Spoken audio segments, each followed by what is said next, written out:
Hello everyone, welcome back to Parcham. I am Richa Sharma. आज हमें 2 दिन के करंट अफेयर डिस्कस करने हैं, 26 एंड 27 ऑफ जून के। Y so? बिकॉज कल मुझे एसएससी का जो जनरल अवेयरनेस का बैच है उसके अंदर मेरी रिक्वायरमेंट थी, that is why I could not take your session. मैंने कल मैसेज भी फ्लोट किया था, आई होप आप सबने देख लिया होगा। सो आज हम 2 दिन के करंट अफेयर लेंगे, लेकिन न्यूज़ काफ़ी सारी है और सारी एक ही सेशन में मैं नहीं कवर कर पाऊंगी। ऑफकोर्स सेशन बहुत बड़ा हो जाएगा, करने को तो कर सकते हैं, but I would not prefer doing that. इसलिए कुछ न्यूज़ आप कल देखोगे, ठीक है? So do not leave the comment के मैम इंपॉर्टेंट न्यूज़ रह गई है। ऑफकोर्स आई नो आज सारी न्यूज़ दोनों दिन की कवर नहीं की जा सकेगी, इसलिए कुछ आज हम कवर कर रहे हैं, कुछ हम कल कवर कर लेंगे। आपको उस पर बॉदरेशन नहीं देना है, न्यूज़ कवर हो जाएगी, ये मेरी रिस्पॉन्सिबिलिटी है। इट्स जस्ट दैट एक दिन डिले हो सकता है कुछ न्यूज़ को आप तक पहुंचने में। चलिए जी, तो शुरू कर लेते हैं हम इंपॉर्टेंट डेज को देखने से। 26 June international day in support of victim of torture. बहुत इंपॉर्टेंट डे नहीं है, एक बार बस देखने जैसा है। सो ये जो डे है यूनाइटेड नेशन ऑब्जर्व करता है 1997 से। तो जो भी लोग विक्टिम्स रहे हैं टॉर्चर के, उनके सपोर्ट के लिए इस दिन को देखा जाता है। अगले डे पे चलेंगे, international day against drug abuse and illicit trafficking. Important day है, क्यों? क्योंकि इंडिया में भी ड्रग्स और ड्रग से होने वाली जो परेशानियां अपने पांव धीरे धीरे पसारती ही जा रही हैं, इट इज़ इंक्रीजिंग, और इसलिए इस डे को थोड़ा सा ध्यान से हम देख लेंगे। जून 26 international day against drug abuse. Drug abuse यानी ड्रग्स जो लिए जाते हैं, ड्रग ओवरडोजेस जो हो जाते हैं उनसे रिलेटेड, एंड इलिसिट ट्रैफिकिंग। इसको वर्ल्ड ड्रग डे भी कहा जाता है। 26 जून वर्ल्ड ड्रग डे भी आता है। सो इसकी थीम रही the evidence is clear, invest in prevention. Okay, evidence clear है कि भाई ड्रग वगैरह चल रहे हैं, इस तरह से याद रख लीजिएगा थोड़ा कि प्रिवेंशन पे ध्यान दीजिए, प्रिवेंशन पे ध्यान देना चाहिए। सो बेसिकली एक वर्ल्ड हो जहाँ पे ड्रग फ्री माहौल हो सके, यूथ जो है ड्रग्स की तरफ ना जाकर के अपना जीवन खराब ना करे, प्रोडक्टिविटी में लगा रहे, उसके लिए डेडिकेटेड ये डे है। और अगर आप थोड़े स्टैट्स देखो अब, because statistics are important, United Nation office on drugs and crime के हिसाब से अगर आप देखेंगे 269 million people world wide drug use करते हैं। ये डेटा है 2018 का, और इसके बाद जो नंबर्स हैं बढ़े ही हैं। अगर हम इंडिया की बात कर लें तो पंजाब बहुत इनफेमस है ही ड्रग्स के चलते।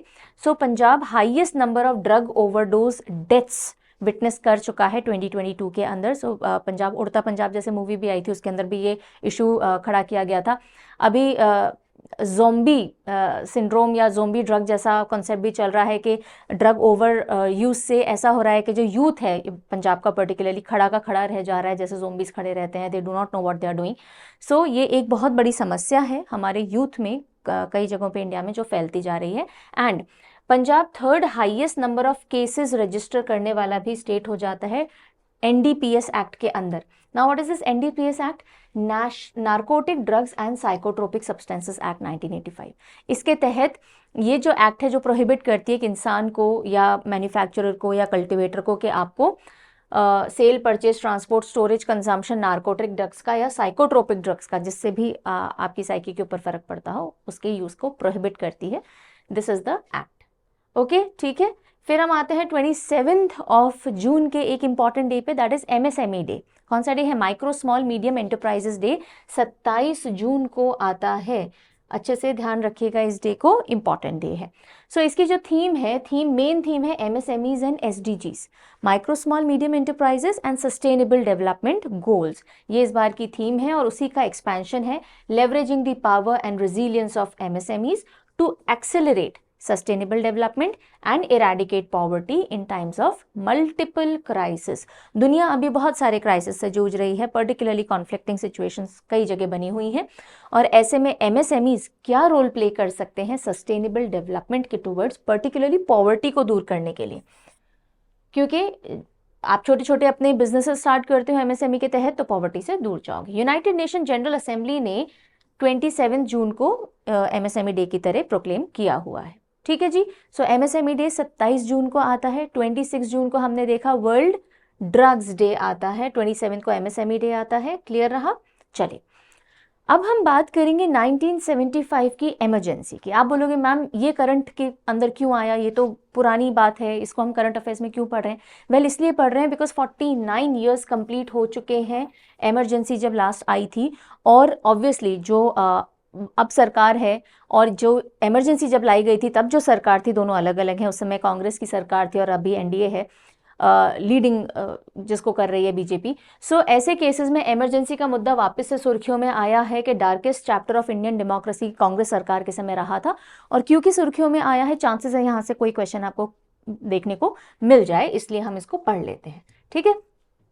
49th anniversary of imposition of emergency, देश के अंदर एक बार आज़ादी के बाद इमरजेंसी लगाई गई और उस बात को 49 ईयर्स हो चुके हैं, बिकॉज ये 1975 के अंदर लगाई गई थी।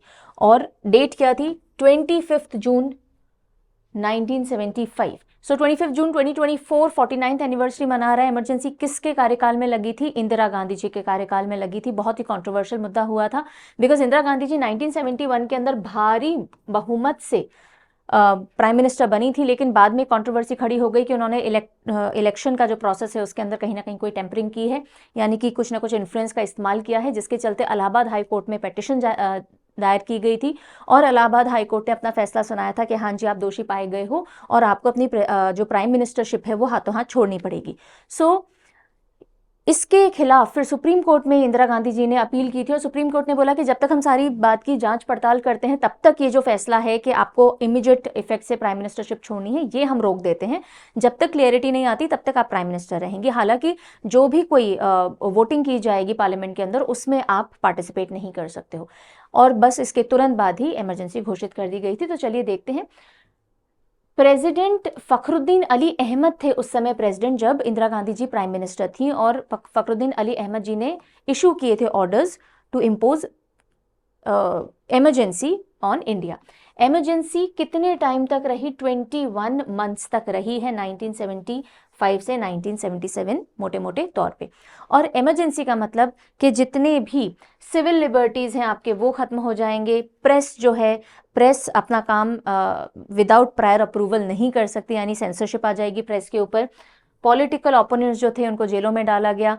इस टाइम बहुत बड़े लेवल पे मेल्स की जबरन नसबंदी जिसे हम बोलते हैं वो करवाई गई। सो दैट इज दे वर उनको रिप्रोडक्टिवली इनएक्टिव किया गया, राइट। सो ये सारे एक्शंस हुए हैं इमरजेंसी के टाइम में।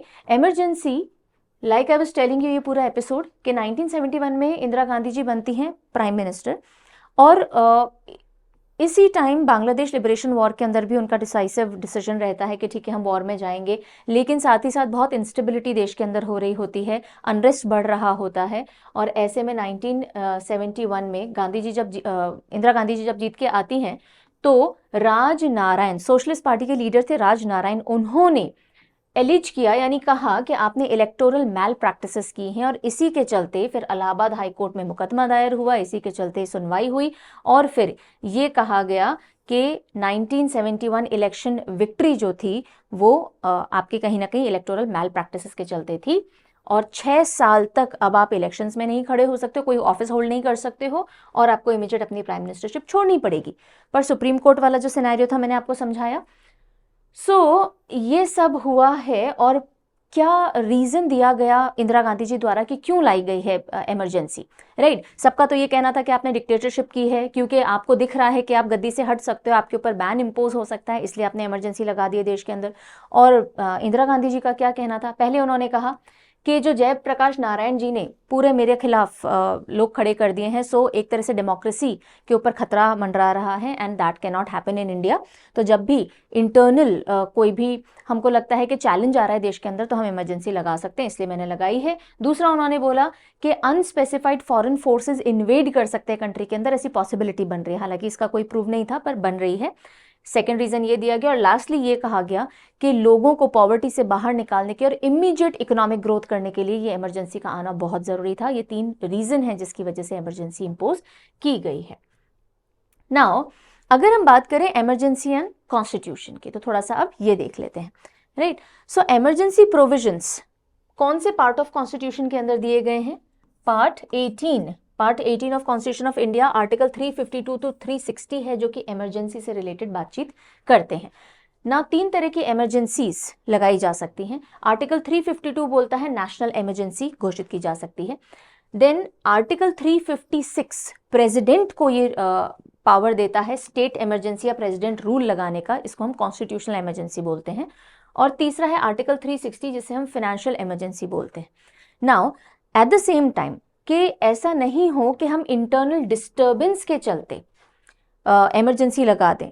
हमारी इंटरनल सिक्योरिटी को खतरा नहीं है, सिर्फ इंटरनल डिस्टर्बेंस हो रहा है और पार्टी को लग रहा है अरे नहीं नहीं नहीं हमारी सत्ता जा सकती है, ऐसे केस में इमरजेंसी न लगे, इसके लिए 44th अमेंडमेंट लाया गया था 1978 के अंदर। इमरजेंसी जब खत्म हो गई तो फिर कुछ संशोधन किए गए थे ताकि इस तरह की चीजें वापस ना हो। सो 44th अमेंडमेंट 1978 के अंदर आया, जिससे कि इंटरनल डिस्टर्बेंस के बेसिस पे आप डेमोक्रेसी के अंदर इमरजेंसी नहीं ला सकते हो। सो प्रेसिडेंट कब डिक्लेयर कर सकते हैं इमरजेंसी?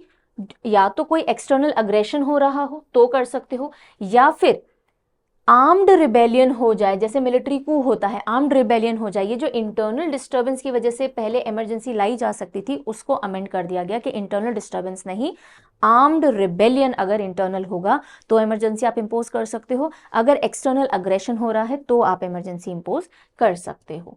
ठीक है, चलिए। सो ये मोटे मोटे पॉइंट्स जो भी थे वो मैंने एक बार आपको बता दिए हैं। आप मुझे बताइएगा, डेट बताइए on which emergency got over. ठीक है, ये जो इमरजेंसी थी इसके ओवर हो जाने की डेट क्या थी? लेट मी नो इन दी कमेंट सेक्शन। चलिए अगली खबर की तरफ चलते हैं। Union health minister JP Nadda, इन्होंने लॉन्च की है national stop diarrhoea campaign 2024। Diarrhoea बच्चों के अंदर एक बहुत बड़ी समस्या बन सकता है, बिकॉज अगर सिवियर डायरिया हो जाए तो बहुत मेजर वाटर लॉस बॉडी के अंदर हो जाता है, लूज मोशंस होते हैं बहुत ज़्यादा और छोटे बच्चे होते हैं, सो वाटर लॉस के कारण it can be fatal, death हो सकती है। सो जेपी नड्डा जी ने लॉन्च किया है national stop diarrhoea campaign, and इसका मेन टारगेट क्या है कि डायरिया से एक भी डेथ नहीं होनी चाहिए बच्चों के अंदर। ठीक है, चाइल्डहुड डायरिया से 0% डेथ हमें अचीव करनी है। 2014 के अंदर भारत पहला देश बना था जिसने रोटा वायरस वैक्सीन इंट्रोड्यूस की थी। कब? 2014 में। रोटा वायरस वैक्सीन क्या होती है? रोटा वायरस एक तरह का वायरस होता है जो कि सिवियर डायरिया कॉज कर सकता है बच्चों के अंदर पर्टिकुलरली, और इससे मौत हो सकती है, और इसके लिए रोटा वायरस वैक्सीन सबसे पहले भारत लेकर के आया था। कब? 2014 में।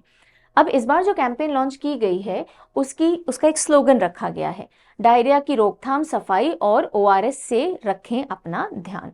सो डायरिया यूजुअली अगर आपके कंटामिनेटेड हैंड्स वगैरह होते हैं, बॉडी के अंदर कुछ वायरसेस चले जाएं, बैक्टीरिया चले जाएं तो भी हो जाता है, तो आसपास का सफाई रखेंगे, डायरिया की रोकथाम करेंगे, और हो जाता है डायरिया तो ORS लेंगे।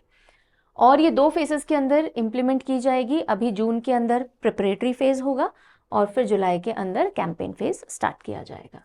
ठीक है, अभी देखो ये नए कैबिनेट मिनिस्टर बने, union health and family welfare minister JP Nadda. अगली खबर की तरफ चलेंगे। न्यूज आ रही है, India chairs the 64th ISO council meeting. India ने चेयर की है 64th edition ISO international sugar organization council की मीटिंग। कहाँ? नई दिल्ली के अंदर ये हुई है। सो ISO ये वो क्वालिटी वाला नहीं है ISO सर्टिफिकेशन, ये है इंटरनेशनल शुगर ऑर्गेनाइजेशन की मीटिंग। So international sugar organization council meeting कहाँ हुई है? नई दिल्ली के अंदर हुई है, 25 से 27 जून आज तक चल रही है। Sugar and biofuels emerging vistas, इसके ऊपर भी वर्कशॉप रखी गई कि कैसे हम शुगर से बायोफ्यूल्स बना सकते हैं, बिकॉज इथेनॉल प्रोडक्शन के अंदर काम आती है। इसमें 30 से भी ज़्यादा कंट्रीज़ के लोगों ने पार्टिसिपेट किया, डेलीगेट्स ने। और अगर हम स्टैटिस्टिक्स देखें तो इंडिया दुनिया भर में लार्जेस्ट कंज्यूमर है शुगर का, बहुत शक्कर खाते हैं हम, और सेकेंड लार्जेस्ट प्रोड्यूसर है शुगर का। लार्जेस्ट प्रोड्यूसर ऑफ शुगर कौन सा कंट्री है? बहुत बहुत सिंपल सा क्वेश्चन है, इसलिए मैं दे रही हूँ, आंसर कीजिएगा। ठीक है, so international sugar organization council meeting कौन सा एडिशन? 64th एडिशन इंडिया ने होस्ट किया, और कहाँ? न्यू दिल्ली के अंदर। इंटरनेशनल शुगर ऑर्गेनाइजेशन यूएस के की एक यूनाइटेड नेशंस की एक एफिलिएटेड बॉडी है। कब एग्जिस्टेंस में आई है? 68 में आई है, हेडक्वार्टर्ड है लंदन में, और 85 कंट्रीज इसकी मेंबर्स हैं जो कि पूरी दुनिया भर का 90% शुगर प्रोडक्शन करती हैं। ओके, तो एक मेजर बॉडी हो गई शुगर प्रोडक्शन से related. Now why is India suddenly unable to conduct its regular census? ये एक बहुत बड़ा सवाल है जो कि बनकर के सामने आ रहा है। भाई इंडिया का जो लास्ट सेंसस हुआ था वो 2011 में 2011 में हुआ था, राइट। जनगणना जिसे हम कहते हैं, डेसीनियल है, यानी हर 10 साल में होनी थी, तो 2011 के बाद 2021 में होनी चाहिए थी। पर ठीक है, कोविड का टाइम था तो काफ़ी सारे देश नहीं कर पाए, तो इंडिया ने भी ये कहा कि हम हमारा सेंसस अभी नहीं कर पा रहे हैं पैंडेमिक के चलते। पैंडेमिक खत्म हुए भी बहुत समय हो चुका है, लेकिन अभी भी कोई ऐसी डेट निर्धारित नहीं की है जब तक कि सेंसस हो और उसके आंकड़े सामने आए। तो इससे रिलेटेड एक मुद्दा है जो कि उठा है, रिपोर्ट फॉर्म में देख लेते हैं, डेटा फॉर्म में देख लेते हैं, क्योंकि सेंसस अगेन न्यूज़ में दिखा है, तो एग्जाम में वैसे भी सेंसस एक इंपॉर्टेंट टॉपिक बन के रहता ही है, एग्जामिनर का प्रिय टॉपिक मानते हैं हम। जब तक नया सेंसस नहीं हो जाता 2011 से ही सवाल आपको देखने को मिलते रहते हैं। So India among a select few countries that have not conducted the census. पूरी दुनिया भर में अगर आप देखोगे ना, 233 कंट्रीज में से सिर्फ 44 ऐसे देश हैं जिन्होंने सेंसस नहीं करवाया, और वहां कोई ना कोई बड़ी विपदा आपदा आ रखी है, जैसे यूक्रेन हो गया, राइट। अभी वॉर से गुजर रहा है तो नहीं करवा रहा, अफगानिस्तान हो गया, तालिबान वाला वो पूरा सीन हो गया था, तब से सेंसस उनका रुका हुआ है। ऐसे कुछ देशों में इंडिया भी है। इंडिया के पास क्या बड़ा मुद्दा है कि हम सेंसस नहीं करवा पा रहे? कोई जवाब अभी तक नहीं मिल रहा है। So out of 233 countries only 44 countries have not conducted the census, India is one among them. और हमारा कब होना था? 2021 में। इनडेफिनेटली पोस्टपोन्ड है, कब होगा अभी तक नहीं बताया गया है। सो अगर इसी के अलावा हम ब्रिक्स नेशन देखें, जो ओरिजिनल ब्रिक्स नेशन है, अभी जो न्यू एडिशन हुए हैं उनकी बात नहीं कर रहे हैं हम, ओरिजिनल ब्रिक्स नेशन में भी इंडिया अकेला कंट्री है जिसने अभी तक सेंसस नहीं करवाया।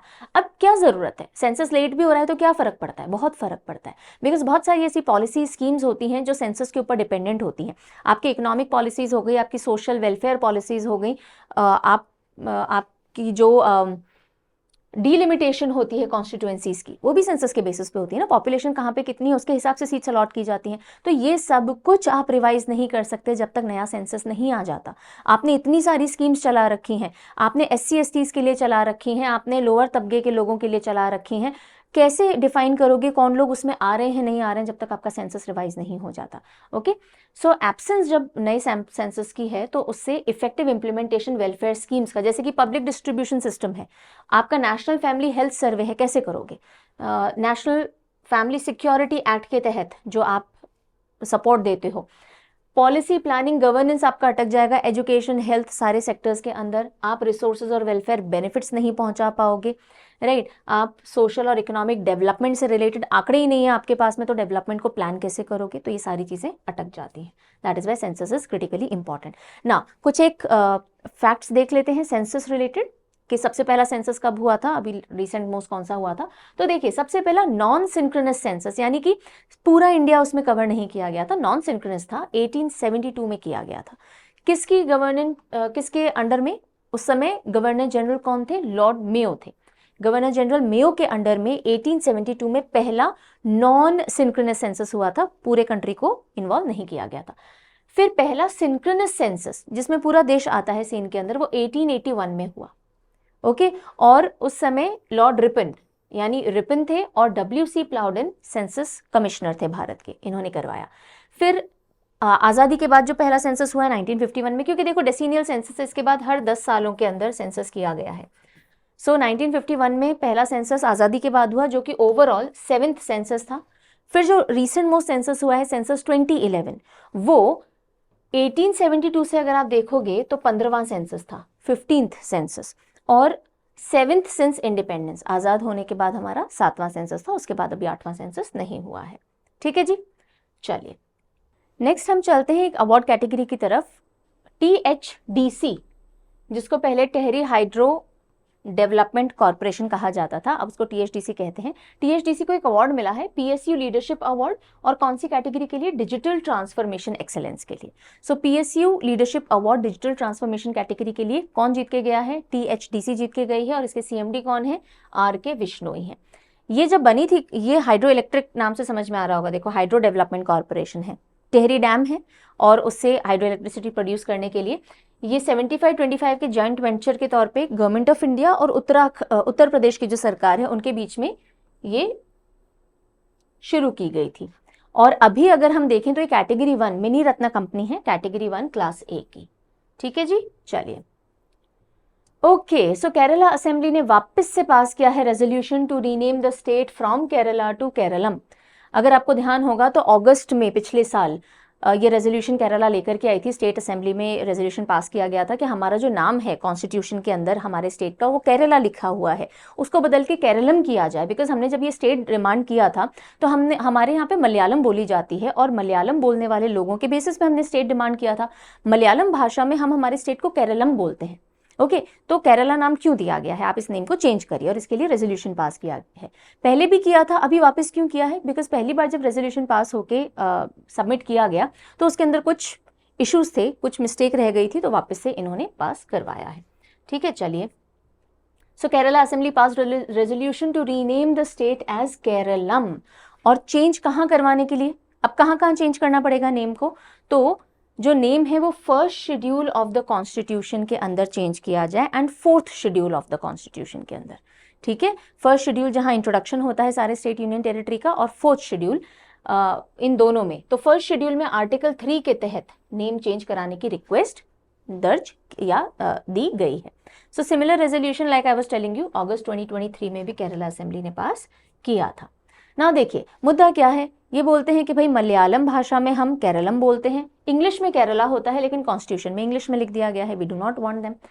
और फ्रीडम स्ट्रगल के टाइम हम मलयाली स्पीकिंग लोगों ने ही अपना स्टेट डिमांड किया था, और इंडिपेंडेंस के बाद जो स्टेट रीऑर्गेनाइजेशन हुआ था उसमें 1 नवंबर 1956 को केरला को भी स्टेट का दर्जा मिल गया था। लेकिन उसके बाद जब first schedule of the constitution में नाम दर्ज करवाया गया तो केरला नाम दर्ज कर दिया गया है, उसको चेंज करके कृपा करके केरलम कीजिए।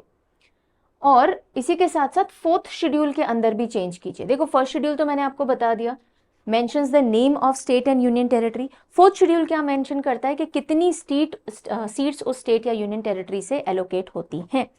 तो इन दोनों जगहों पे नेम चेंज के लिए बात की गई है, majorly schedule 1 and then schedule 4 also. अब नेम चेंज क्या किसी भी स्टेट का ऐसे हो जाता है या हमें कॉन्स्टिट्यूशन के अंदर कोई बदलाव करना पड़ता है? क्या करना पड़ता है? What is the procedure like?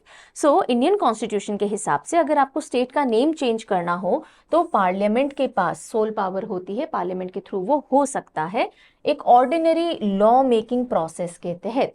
आपको प्रेसिडेंट से एक बार अप्रूवल लेना होता है कि भाई हम इस तरह का एक बिल पेश करना चाहते हैं, वो लोअर हाउस में या अपर हाउस में हो सकता है। वो बिल अगर पास हो जाता है, प्रेसिडेंट का साइन हो जाता है, तो वो लॉ बन जाता है, और उसके बाद आप अपना नेम चेंज कॉन्स्टिट्यूशन के अंदर करवा सकते हो। और ये जो बिल पास होना होता है ये सिंपल मेजॉरिटी से हो जाता है, बिकॉज एक ऑर्डिनरी बिल की तरह पेश होता है। ठीक है, सो आर्टिकल 3 कॉन्स्टिट्यूशन का जो है वो मेंशन करता है प्रोसेस जिससे आप नेम चेंज करवा सकते हो। ओके, और पार्लियामेंट को सोल पावर दी गई है किसी भी स्टेट को बनाने, अबॉलिश करने, उसके नेम को चेंज करने की। और like I told you ordinary bill की तरह इंट्रोड्यूस होता है या तो लोकसभा में या राज्यसभा में, बस हाँ प्रेसिडेंट की प्रायर रिकमेंडेशन होनी चाहिए, ऐसा नहीं आप अपनी मर्जी से दे दो। और फिर बाद में जब सिंपल मेजॉरिटी से पास हो जाएगा, प्रेसिडेंट ने साइन कर दिए, तो ये एक्ट बन जाएगा और फिर उसका चेंज किया जा सकता है। इससे पहले भी कॉन्स्टिट्यूशन के अंदर स्टेट्स के नेम चेंज किए गए हैं, राइट? उड़ीसा को ओडिशा किया गया है, तो ऐसे ही मध्य भारत को मध्य प्रदेश किया गया है 1 नवंबर 1956 को। मद्रास को मद्रास स्टेट को तमिलनाडु किया गया 1969 में। उत्तरांचल को उत्तराखंड किया गया, उड़ीसा को ओडिशा किया गया। सो ये ऑलरेडी नेम चेंज हो रखे हैं, तो केरला से केरलम होने में भी इतनी कोई समस्या नहीं होनी चाहिए। चलिए स्टेट न्यूज में फर्दर आगे बढ़ेंगे और अब हम चलेंगे उत्तर प्रदेश। तो Uttar Pradesh leads India in compressed biogas production, CBG जिसे हम बोलते हैं, कंप्रेस्ड बायोगैस। कंप्रेस्ड बायोगैस किससे बनती है? कंप्रेस्ड बायोगैस आपके जो भी नेचुरल मटेरियल होते हैं, बायोमास जिसे हम बोलते हैं, वेस्ट, एग्रीकल्चरल वेस्ट, बायोमास, उनसे आप कंप्रेस्ड बायोगैस बना सकते हो। सो उत्तर प्रदेश इस एरिया में लीड कर रहा है। क्यों? क्योंकि लाइफ स्टॉक बहुत है यहाँ पे। So according to a report by centre for science and environment, ये एक दिल्ली बेस्ड थिंक टैंक है, इनकी रिपोर्ट के हिसाब से उत्तर प्रदेश रिमार्केबल पोजीशन रखता है और बहुत बड़ा पोटेंशियल रखता है कि टोटल जितनी भी बायोगैस, कंप्रेस बायोगैस बने इंडिया में, उसका 24% अकेले कौन बना सकता है? उत्तर प्रदेश बना सकता है। इतना कंप्रेस बायोगैस का प्रोडक्शन पोटेंशियल उत्तर प्रदेश रखता है, बिकॉज लाइफ स्टॉक बहुत ज़्यादा है। So biogas like I told you कहाँ से बनती है? एग्रीकल्चरल रेजिड्यू हो गए, cow dung, sugar cane, press mud, जो आपने गन्ने का जूस निकाल लिया जो पीछे बगास बचता है, solid waste, municipal solid waste, sewage treatment plant वगैरह से, तो इन सब वेस्ट और एग्रीकल्चरल रेसिड्यूज से आप बायोगैस बना सकते हो, काउडंग एक्सेट्रा से भी। और बस एनारोबिक कॉम्पोजिशन करना, डिकम्पोजिशन करना होता है, यानी कि ऑक्सीजन की एब्सेंस में सड़ाना होता है, इन मटेरियल को डिकम्पोज करना होता है, उससे बायोगैस प्रोड्यूस होती है। ठीक है जी, उत्तर प्रदेश लीड कर सकता है ना। देखो, कंप्रेस बायोगैस की कैलोरीफिक वैल्यू जो होती है, यानी वो कितनी एनर्जी प्रोड्यूस करेगा, जब आप उसको पूरा कंबस्ट कर दोगे तो कितनी हीट प्रोड्यूस करेगा, वो सिमिलर होती है सीएनजी से। तो सीएनजी जो आप यूज करते ही हो ग्रीन रिन्यूएबल ऑटोमेटिव फ्यूल के तौर पे, तो सीबीजी को भी यूज किया जा सकता है, एंड कंपैरेटिवली रेडिली अवेलेबल है, क्योंकि भारत में एग्रीकल्चर भी बहुत होता है, लाइफ स्टॉक पालन भी बहुत होता है, तो सीबीजी बनाना बहुत ईजी है हम लोगों के लिए। ठीक है, चलिए नेक्स्ट हम चलेंगे, अगली खबर आ रही है लद्दाख से। So Ladakh achieves full functional literacy. Ladakh has become fully functional literate union territory in the country. और इसका क्या मतलब है? इसका मतलब है कि 15 साल से ऊपर उम्र के जो लोग होते हैं, जो कभी स्कूल वगैरह नहीं गए हुए होते हैं, उनको उल्लास यानी नव भारत साक्षरता कार्यक्रम से जोड़ा जाता है। और लद्दाख में रहने वाले सभी लोगों में से 97% लोग अब लिटरेट हैं, या तो वो स्कूल जा रहे हैं या वो उल्लास से जुड़ करके और फंक्शनली लिटरेट बन चुके हैं। रीडिंग, राइटिंग, बेसिक कैलकुलेशन, ये सब करना उनको आ गया है। सो लद्दाख ने फुल फंक्शनल लिटरेसी अचीव कर ली है। लेफ्टिनेंट गवर्नर कौन है लद्दाख के? बीडी मिश्रा जी, उन्होंने ये इन्फॉर्म किया। अब उल्लास के बारे में थोड़ा देख लेते हैं। उल्लास यानी कि नव भारत साक्षरता कार्यक्रम और न्यू इंडिया लिटरेसी प्रोग्राम, ये एक सेंट्रली स्पॉन्सर्ड स्कीम है, यानी कि सेंटर की तरफ से भी फंडिंग आती है और फिर ऑफ कोर्स स्टेट या यूनियन टेरिटरी लगाते हैं। यूनियन टेरिटरी के केस में सेंटर की तरफ से मेजरली आती है। सो ये 2022 से 27 तक इंप्लीमेंट किए जाने वाला है और नेशनल एजुकेशन पॉलिसी 2020 के तहत इसको डिजाइन किया गया है। मेन एम क्या है इसका? जो भी अडल्ट 15 साल या उससे बड़े हैं और जो कभी स्कूल नहीं गए, वो लिटरेट नहीं है, उनको बेसिक लिटरेसी से जोड़ना, ताकि वो सोसाइटी के अंदर कंट्रीब्यूट कर सकें, है ना। एक लाइबिलिटी बन के नहीं जिए, वो भी कंट्रीब्यूट कर सके, एक एसेट बन सके। इसमें 5 कंपोनेंट्स होते हैं। Foundation literacy and numeracy, basic numbers वगैरह आने चाहिए। क्रिटिकल लाइफ स्किल्स सीख जाएं, बेसिक एजुकेशन, वोकेशनल स्किल, कोई ना कोई ऐसा हुनर सीख जाएं जिसके बेसिस पे कमाई कर सकें। और कंटिन्यूइंग एजुकेशन, लगातार टच में रहें चीज़ों की। ठीक है जी, चलिए नेक्स्ट न्यूज़ के लिए अगेन लद्दाख में ही हैं हम। Indian army open Khalubar war memorial. Khalubar war memorial open किया गया है। कहाँ किया गया है? लद्दाख के अंदर किया गया है।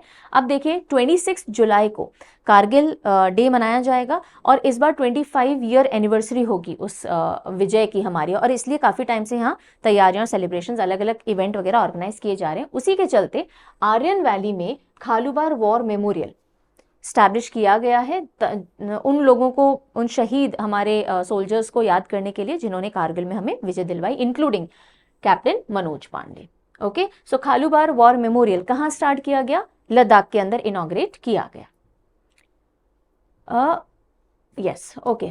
Then MLA C Ayyanna Patrudu elected speaker of Andhra assembly. ये जो न्यूज़ है सिर्फ आंध्रा वाले बच्चे, only this news is meant for you only, others need not pay much attention to it, that Andhra Pradesh की जो असेंबली है उनको अपने स्पीकर मिल गए हैं, and the name is C Ayyanna Patrudu. Okay, and chief minister कौन है आंध्र प्रदेश के? चंद्रबाबू नायडू। चंद्रबाबू नायडू। और आंध्र प्रदेश की कैपिटल को लेके अभी तक सवालिया निशान बना हुआ है कि अमरावती को बनाएंगे या क्या होगा। सो बहुत ही जल्दी इसका भी क्लैरिटी मिल जाएगी। और गवर्नर आंध्र प्रदेश के कौन है? एस अब्दुल नजीर साहब। चलिए फिर हम चलते हैं मुंबई। सो मुंबई से एक अनाउंसमेंट आया है that Mumbai's first underground metro will be launched in July. Mumbai में पहली अंडरग्राउंड मेट्रो कब स्टार्ट की जाएगी? जुलाई के अंदर की जाएगी, और करीब 33.5 किलोमीटर डिस्टेंस को ये कवर करने वाली है। न्यूज़ इतनी सी है, और क्यों डाली गई है? मेजरली इन एक्स्ट्रा फैक्ट्स के लिए। एक्स्ट्रा फैक्ट क्या है? मेट्रो से रिलेटेड जो भी इंपॉर्टेंट फैक्ट्स हैं रिसेंट करंट अफेयर्स से, वो हम देख लेते हैं। भारत की पहली मेट्रो रेल वे कहाँ स्टार्ट हुई थी? कोलकाता के अंदर, नंबर 1। दिल्ली मेट्रो इंडिया की लार्जेस्ट मेट्रो है और बिजिएस्ट मेट्रो है, ठीक है, और सेकेंड ओल्डेस्ट है कोलकाता के बाद। तो कोलकाता मेट्रो स्टार्ट हुई, फिर दिल्ली मेट्रो हुई, लेकिन दिल्ली मेट्रो सबसे बड़ी भी है, सबसे बिजिएस्ट भी है। इंडिया की पहली under water and deepest metro कहाँ? बिल्कुल कोलकाता के अंदर ही। एंड कोची केरला, यहाँ पे पहला वाटर मेट्रो प्रोजेक्ट स्टार्ट किया गया था। ठीक है, तो ये कुछ फैक्ट्स हैं मेट्रो से रिलेटेड। नेक्स्ट हम आते हैं, एक बुक रिलीज की न्यूज है। गेटवेज टू द सी, किताब का क्या नाम है? Gateways to the sea, historic ports and docks of Mumbai region. और इसको कंपाइल किसने किया? मैरीटाइम मुंबई म्यूजियम सोसाइटी ने किया। किसी एक व्यक्ति ने नहीं लिखा है, मैरीटाइम मुंबई म्यूजियम सोसाइटी ने कंपाइल किया है। लेकिन अनवील किसने किया? महाराष्ट्र के गवर्नर ने। तो इस किताब से अगर क्वेश्चन बनने के चांसेस होंगे तो क्या होंगे कि इसको अनवील किसने किया है? सो महाराष्ट्र के गवर्नर है रमेश बैस जी, इन्होंने रिलीज की है ये किताब gateway to the sea, historic ports and docks of Mumbai region. ठीक है, और कंपाइलेशन हमने देख लिया। इसमें काफी सारे आर्टिकल्स हैं रिनोन्ड मैरीटाइम एक्सपर्ट्स हिस्टोरियंस के, और उनका ही पूरा कंपाइलेशन है। फिर डॉक्टर जितेंद्र सिंह जी ने लॉन्च की है 1 week 1 theme campaign. 1 week 1 theme campaign. Minister of state independent charge earth sciences के डॉक्टर जितेंद्र सिंह। अब ये क्या है 1 वीक 1 थीम कैंपेन? इसके अंदर जो भी success stories recently science and technology के क्षेत्र में हुई हैं, है ना, अलग अलग लैब्स ने जो भी सक्सेस ली है, कुछ नया डेवलप किया है, कुछ नया इन्वेंट किया है, डिस्कवर किया है, तो उन सब के बारे में शोकेसिंग की जाएगी 1 वीक 1 थीम के तहत, ताकि नए नए लोगों को भी पता पड़े, और जो लोग उस सेक्टर में और अपना काम आगे बढ़ाना चाहते हैं, इन्वेस्ट करना चाहते हैं एक्सेट्रा, तो सब उससे जुड़ सके। अब ये दो व्यक्ति हैं जिनके टेन्योर को एक्सटेंशन मिला है। एक है इंटेलिजेंस ब्यूरो के चीफ तपन कुमार डेका। तपन कुमार डेका जी आईबी चीफ हैं, इंटेलिजेंस ब्यूरो चीफ, इनको 1 साल का एक्सटेंशन मिला है। एक है एनएचआरसी के सेक्रेटरी जनरल भरत लाल। तो पहले तपन कुमार डेका जी के और उनके इंटेलिजेंस ब्यूरो के बारे में देख लेते हैं। Tapan Kumar Deka already intelligence bureau के चीफ थे, उनको 1 साल का एक्सटेंशन मिल गया है। What is intelligence bureau? Ministry of home affairs के अंडर में आता है और इंटरनल इंटेलिजेंस एजेंसी है। ओके कि अगर भारत में कुछ भी हो रहा है और आपको इंटेलिजेंस से खुफिया सूत्रों से पता करना है तो ये आईबी आपके लिए काम कर देगा। एंड 1951 रिकमेंडेशंस आए थे हिम्मत सिंह जी कमेटी के, जिसके बाद से पर्टिकुलरली जो बॉर्डर एरियाज हैं वहां की इंटेलिजेंस निकालने का काम आईबी करता है। ओके जैसे कि नॉर्थ और नॉर्थ ईस्ट बॉर्डर कमिटीज, ये वाले जो एरियाज है ना, इनके यहाँ से इंटेलिजेंस निकालने का काम आईबी को दिया हुआ है।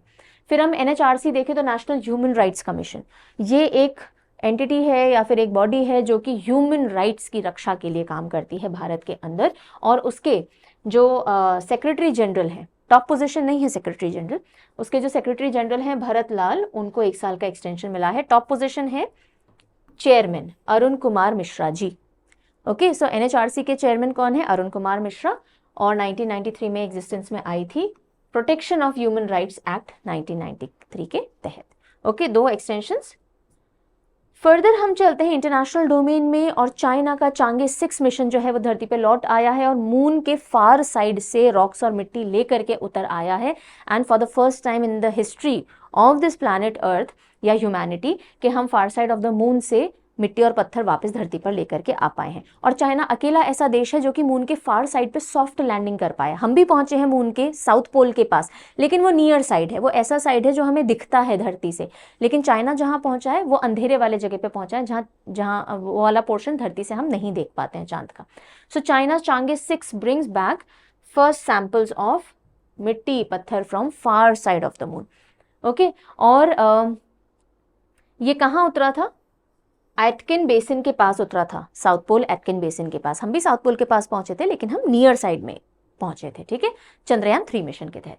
सो चांगे 6 पहला मिशन है ह्यूमन हिस्ट्री में जो कि सैंपल्स लेके आया फार साइड ऑफ द मून से, और 53 डेज का ये मिशन था, 53 डेज का। और चाइना अकेली कंट्री है जो कि soft landing far side of the moon पे कर चुका है। 2019 के अंदर इसने ये कर ली थी चांगे 4 मिशन के through.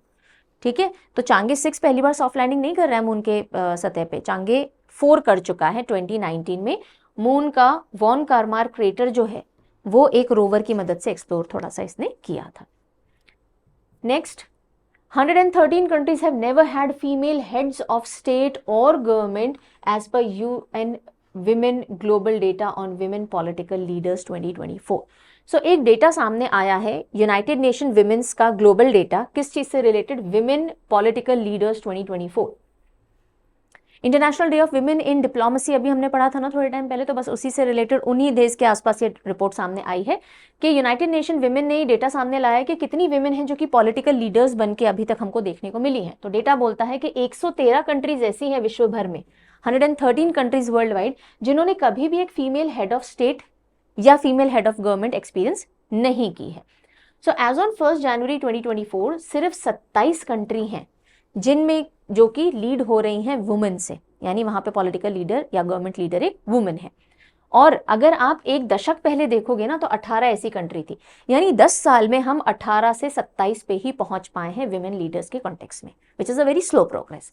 Now women largely exclude की जाती हैं position of power and diplomacy से आज भी, एंड ओनली 23% मिनिस्ट्रियल पोजीशंस हैं जो कि विमेन होल्ड कर रही हैं, मिनिस्ट्रियल पोजीशंस, राइट। 141 कंट्रीज में अभी भी 1/3 से भी लेस कैबिनेट मिनिस्टर्स फीमेल आपको देखने को मिलेंगी, ओके।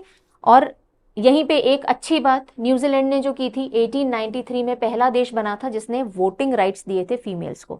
तो 1893 से पहले वोटिंग राइट्स भी नहीं थे फीमेल्स के पास, सबसे पहले न्यूजीलैंड ने वोटिंग राइट्स दिए। अभी भी ये सिचुएशन है कि सिर्फ 23% मिनिस्ट्रियल पोजीशंस हैं जो कि वुमेन होल्ड करती हैं दुनिया भर में। 1/3 से भी कम कैबिनेट मिनिस्ट्रियल पोजीशन पे आपको वुमेन देखने को मिलेंगी, ओके। सिर्फ 27 कंट्री हैं जो कि वुमेन लेड हैं। सो ये डेटा सामने आया है।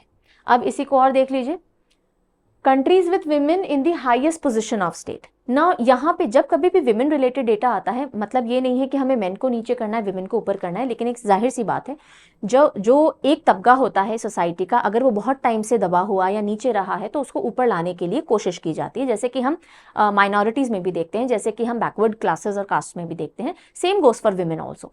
जब ये सोसाइटी का लेवल आ जाएगा कि दोनों ही जो सेगमेंट्स हैं मेल और फीमेल के, वो इक्वल अपॉर्चुनिटीज और इक्वल हकदार बनेंगे अपने पोटेंशियल के, अपने जो उनको रिटर्न मिलना चाहिए, तो इस तरह की रिपोर्ट्स आनी हमको सोसाइटी में देखने को नहीं मिलेंगी, राइट। सो आप अगर देखेंगे टोटल कंट्रीज जो अभी हमने पढ़ी ना, 27 कंट्रीज हैं 1 जनवरी तक, उनमें विमेन लीड कर रही हैं। इसके अलावा अगली टेबल्स देखिएगा, world and regional share of women cabinet ministers. अगर पूरी दुनिया भर में 23.3% विमेन कैबिनेट मिनिस्टर्स ही आज की तारीख में हैं, तो सबसे ज्यादा यूरोप और नॉर्थ अमेरिका में आपको देखने को मिलेंगी 32.5%, followed by Latin America and Caribbean 31.5, सब सहारन ओशिनिया, इन सब में फिर फर्दर कम है। और ये सेंट्रल एंड सदर्न एशिया जहां इंडिया भी रिप्रेजेंटेशन में आता है, वहां 9.5% रिप्रेजेंटेशन आपको विमेन का कैबिनेट मिनिस्टर्स में दिखेगा।